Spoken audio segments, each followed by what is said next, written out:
We'll guide you through how to make pixel stretch effect Picsart. If you find this helpful, don't forget to like and subscribe. Open the Picsart app and tap on Edit Photo to begin your project.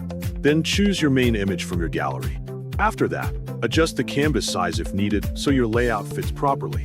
Place the subject in the center to create balance. Next, open the Tools menu and select the Stretch tool. Then zoom in on the subject area. Carefully drag the edges to stretch pixels.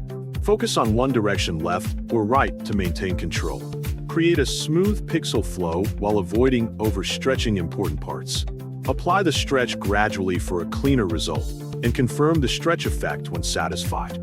Then open the Effects menu and add a glitch effect for style. Adjust the glitch intensity until it looks balanced, and add an RGB shift if available to enhance the digital look. After that, open the Adjust menu. Increase contrast slightly to define details. Boost saturation for vivid colors, and adjust brightness if needed to keep exposure even. Next, add blur to background areas to separate the subject.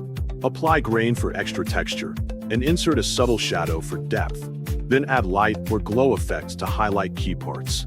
Open the Stickers tool and add abstract or pixel elements to enhance the design. Review the final composition carefully and make small adjustments if necessary to improve overall balance. Finally, save or export your pixel stretch edit in your preferred quality and format. Ensure that all effects look consistent and visually appealing across the entire image.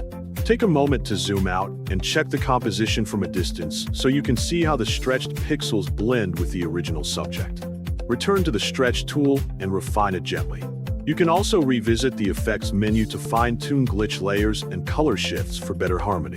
Make sure that brightness and contrast remain balanced so details are still visible without overpowering the design. Finalize the edit and prepare it for sharing on social media or personal use.